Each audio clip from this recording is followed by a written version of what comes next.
بسم الله الرحمن الرحيم. ولا تحسبن الله غافلا عما يعمل الظالمون إنما يؤخرهم ليوم تشخص فيه الأبصار مهطعين مقنعي رؤوسهم لا يرتد إليهم طرفهم وأفئدتهم هواء وأنذر الناس يوم يأتيهم العذاب فيقول الذين ظلموا ربنا أخرنا إلى أجل قريب نجب دعوتك ونتبع الرسل أولم تكونوا أقسمتم من قبل ما لكم من زوال وسكنتم في مساكن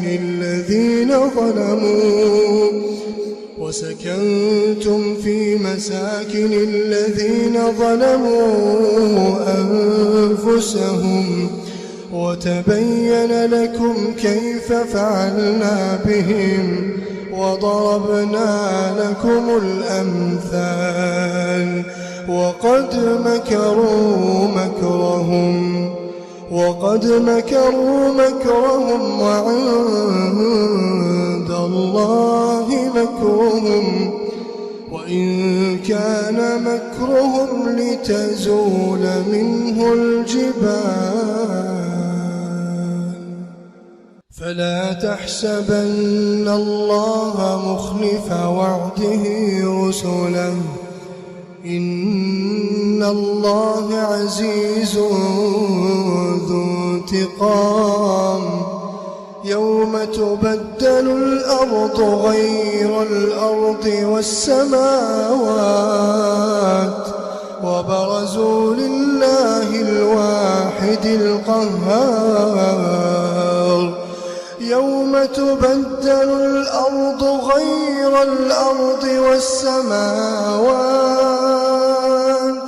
وبرزوا لله الواحد القهار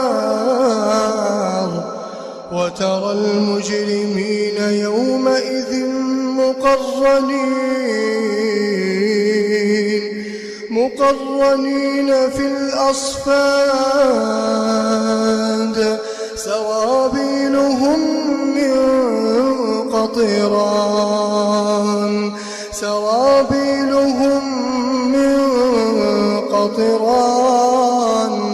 وتغشى وجوههم النار ليجزي الله كل نفس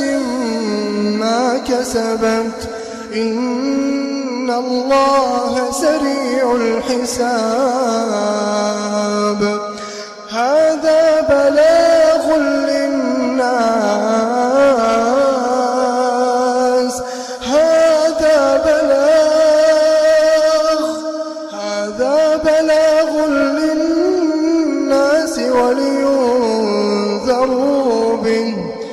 ولينذروا به وليعلموا أنما هو إله واحد وليذكر أولو الألباب.